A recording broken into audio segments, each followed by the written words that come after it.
ආයුබෝවන් කියලා පිළිගන්න මගේ CA Plant YouTube channel එකට ඔයාලා හැමෝම. ඉතින් අද මම ඔයාලට අරගෙන ආවේ ඕනෑම කෙනෙකුට ඉතාමත් ලේසියෙන් හිටව ගන්න පුළුවන් ලස්සන මල් වර්ගයක් ගැන වීඩියෝ එකක්. ඒ තමයි දීකුඩුල. එහෙම නැත්නම් impatiens කියලා හඳුන්වන මල් වර්ගය. ඔයාලට මගේ මේ වත්තේ පේන හැම පැලයක්ම මම හදාගත්තේ ඉතාමත් සරල අතු කැබලි මගින්. ඉතින් ඒ නිසා මම අද ඔයාලට කියලා දෙනවා දීකුඩුල නැත්නම් නිවැරදි තෝරාගෙන සාර්ථකව හිටව ගන්න කොහොමද කියලා. ඒ වගේම මේ පැල දිගු කාලයක් සරුවට පවත්වා ගන්න කොහොමද කියලාත් මේ වීඩියෝ එක ඔයාලට බලා ගන්න පුළුවන්. එහෙනම් වැඩි කතා නැතුව යමු අද අපේ වීඩියෝ එකට.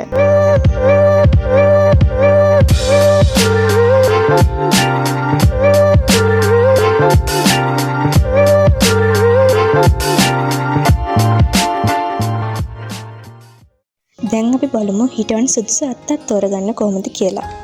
දීකුළු පැලයක් සාර්ථක වෙන්න නම් අපි තෝරගන්න අත්ත නිරෝගී වගේම මේරු අත්තක් වෙන්න ඕන. මෙන්න මේ වගේ හොඳට අතු බෙදුණු පඳුරකින් ලෙඩ රෝග නැති අඟල් 4-5ක් විතර දිග අත්තක් තෝරගන්න ඕනේ. මෙතෙන්දී ඔයාලා බලන්න ඕන වැදගත්ම දේ තමයි මේ අත්තේ තියෙන ගැට. එහෙමත් නැත්නම් නෝට්ස්. අපි අත්ත කපා ගන්න ඕනේ මෙන්න මේ වගේ ගැටයකට පහළින්. මොකද මේ ගැටයක් තියෙන තැනින් තමයි අලුත් මුල් ඉතමත් ඉක්මනින් නැදගන්න පටන් ගන්න. ඒ වගේම මල් පිපුණු අත්තක් ගන්නවට වඩා මේ වගේ ශාක පත්‍ර විතරක් තියෙන අත්තක් ගත්තොත් පැල ඉක්මනින් වර්ධනය වෙන්න පටන් ගන්නවා. ඒ වගේම තමයි මේ අත්තපාල හරිය තියෙන අනවශ්‍ය කොළ කිහිපය මේ විදිහට කපලා ඉවත් කරන්න ඕනේ. විශේෂයෙන්ම පසට යට වෙන කොටස කිට්ටුවේ තියෙන කොළ අයින් කරන්න ඕනේ. එහෙම නොකොලත් ඒ කොළ පසට යට වෙලා කුණු වෙන්න පුළුවන් වගේම අලුත් මුල් ඇදෙන්න තියෙන ශක්තිය අඩු වෙනවා. ඒ නිසා උඩු හරිය කොළ කිහිපයක් විතරක් ඉතුරු කරලා පහළ කොළ ටික පරිස්සමෙන් කපලා ඉවත් කරන්න ඕනේ.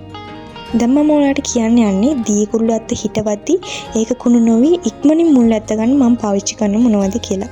ඉතින් මම මෙතන පාවිච්චි කරන්නේ කෝමාරිකා ජෙල්. මේ කෝමාරිකා ජෙල් වල ස්වභාවික මුල් ඇදෙන හෝමෝන වගේම දිලීරනාශක ගුණයකුත් තියෙනවා. අපි කපාගත්ත අත්ත හිටවන්න කලින් මේ වගේ කෝමාරිකා ජෙල් එකේ හොඳින් තවර ගන්න ඕනේ. එතකොට අත්ත කුණු වෙන්නේ නැතුව ඊටමත් ඉක්මනින් මුල් ඇද්ද ගන්න පටන් ගන්නවා.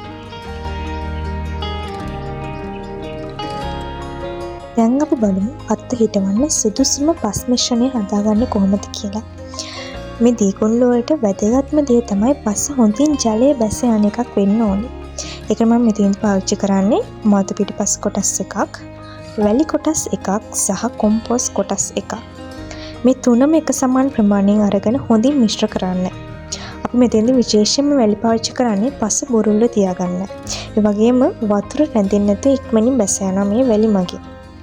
අපි කලින් කිව්වා වගේම දීකුණු අතුකුණු වීමේ ප්‍රශ්නයට ගොඩාක් දුරට මගහැරෙන්නේ මේ නිවැරදි පස් මිශ්‍රණය නිසා. විශේෂයෙන් මතක තබා ගන්න පස ගොඩක් තද වෙන්න දෙන්න එපා. පස බොරුල් මට්ටමේ තියෙන තරමට තමයි අතුකුණු නොවේ තමයි ඉක්මනින් මුල් අත ගන්න පටන් ගන්න. ඊළඟට මේ වගේ කුඩා සිදුරු සහිත මල් පෝච්චියක් තෝරගන්න ඕනේ. මොකද දීකුළු අතු ඉක්මනින් කුණු වෙන බව නිසා පෝච්චියේ වතුර රැඳෙන්නේ නැතුව ඉක්මනින් බැස යන එක ගොඩාක් වැදගත්. දැන් අපි බලමු මේ අත්ත පෝච්චි හිටවන්නේ කොහොමද කියලා. මුලින්ම පෑනක් හෝ කුඩා ලී කැබැල්ලක් පාවිච්චි කරලා පසමැදිය සිදුරක් සාදා ගන්න. අත්ත කෙලින් පසට තද කරන්න එපා. එහෙම වුණොත් අත්ත තුවාලලා කුණු වෙන්න බලනවා. ඉතින් අවසන් පියවර විදිහට දැන් අපි තෝරගත්ත අත්ත ඒ සිදුර තුලට දාලා වටේ තියෙන පස් ටික හිමින් තද කරන්න. ඊට පස්සේ පැලයට වතුර ස්වල්පයක් එකතු කරන්න. ඉතින් වැදගත්ම දේ තමයි මේ පැලේ කෙලින්ම තද අවුව තියෙන තැනක තියන්න එපා. අලුත් මුල් ඇදෙනකම් මේ බඳුන හොඳින් සෙවණ තියෙන හැබැයි හොඳ ආලෝකයක් ලැබෙන තැනක තියන්න. දවස් 4-5ක් යනකොට ඔයාලට පෙනේ පැලේ අලුත් පණක් ඇවිල්ලා ලස්සනට හැදෙන හැටි. තව දෙයක් මම මගේ මේ හැම දීකුළු පැලයක මුලට මේ වගේ තේ කුඩු එකතු කරනවා. අපි සාමාන්‍යයෙන් තේ බීලා විසිකරන තේ කුඩු කියන්නේ පැලේ ලැබෙන හොඳ ස්වභාවික පොහොරක්. මේ තේ කොන් නිසා පස සාරවත් වෙනවා විතරක් නෙවෙයි පසේ තෙතමනියත් හොඳින් රැඳව ගන්නවා. ඔයාලට පේනදී මේ සත්කාර කරපු නිසා මගේ පැලේ කොයිතරම් නිරෝගී තියෙනවද කියලා.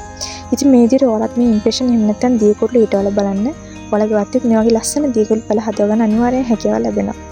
මේ වීඩියෝ එක ගැන ඔයාලට මොන හරි ගැටලුවක් තියෙනවා නම් හෝ ඔයාලගේ අත්දැකීම් තියෙනවා නම් පහලින් කමෙන්ට් කරන්නත් අමතක කරන්න එපා.